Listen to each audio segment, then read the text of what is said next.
Évangile de Jésus-Christ selon saint Jean. Jésus avait traversé le lac en marchant sur les eaux. Le lendemain, la foule restée sur l'autre rive du lac se rendit compte qu'il n'y avait eu là qu'une seule barque et que Jésus n'y était pas monté avec ses disciples qui étaient partis sans lui. Cependant, d'autres barques venant de Tibériade étaient arrivées près de l'endroit où l'on avait mangé le pain après que le Seigneur eut rendu grâce. La foule s'était aperçue que Jésus n'était pas là, ni ses disciples non plus. Alors les gens prirent les barques et se dirigèrent vers Capharnaüm à la recherche de Jésus. L'ayant trouvé sur l'autre rive, ils lui dirent « Rabbi, quand es-tu arrivé ici ?» Jésus leur répondit « Amen, amen, je vous le dis, vous me cherchez non parce que vous avez vu des signes, mais parce que vous avez mangé du pain et que vous avez été rassasiés.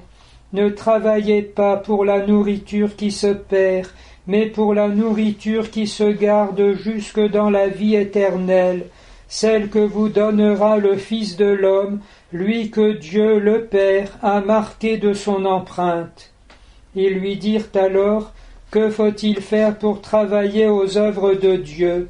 Jésus leur répondit, « L'œuvre de Dieu, c'est que vous croyiez en celui qui l'a envoyé. » Nous ne pouvons pas entendre la première lecture des Actes des Apôtres avec l'arrestation d'Étienne, sans penser aussi, toute proportion gardée évidemment, aux événements du printemps français, qui multiplient maintenant chaque nuit les mises en garde à vue et les arrestations pour simple délit d'opinion.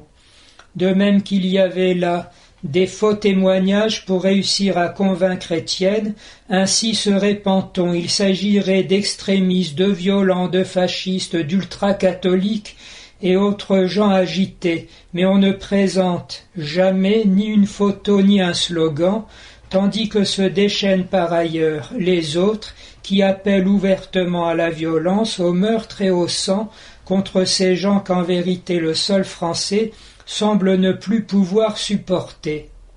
Ce que nous retiendrons, c'est peut-être simplement, comme le dit ici le texte, les yeux fixés sur Étienne, son visage leur apparut comme celui d'un ange.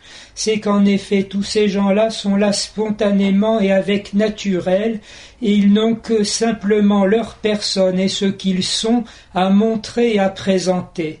Et c'est cela qui est odieux.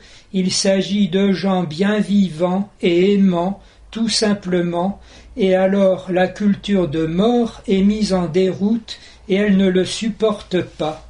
On ne peut pas s'empêcher de penser ainsi à une sorte de grande effusion de l'Esprit Saint, qu'à vrai dire l'Église a appelé de ses prières depuis des années et qui semble ainsi spontanément et de partout commencer à fleurir, puisqu'en effet nous sommes à un printemps que même les météorologues nous disent avoir attendu de façon inhabituelle.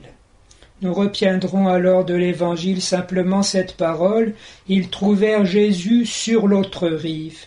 Nous avons toujours à faire une conversion, un effort sur nous-mêmes, de quitter ce qui est derrière pour nous tendre vers ce qui est devant, alors que le vieillissement et la mort est une sorte de sclérose tournée toujours vers le passé, vers l'acquis, vers ce qu'on a compris, vers les schémas. Alors que nous sommes invités pour rester vivants et entrer dans la jeunesse de Dieu, à quitter cela pour aller sur l'autre rive. Jésus est toujours là-bas et non pas ici, de sorte que la vie chrétienne, comme l'avait décrite saint Paul, et oubliant ce qui est derrière et tout tendu vers l'avenir, j'attends la récompense.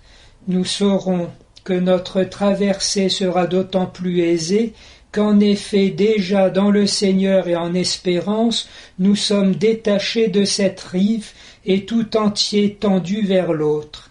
Il s'agit de notre conversion morale, de notre conversion spirituelle et aussi du devenir de chacune de nos existences, qui n'est pas vouée au naufrage, mais dans le Seigneur Jésus, à aborder finalement sur les rives de la vie éternelle, là où le Seigneur se tient, Père, Fils, Saint-Esprit, dans l'exultation de myriades d'esprits bienheureux et aussi de tous les élus, et nous également, le temps venu, et avec la grâce de Dieu.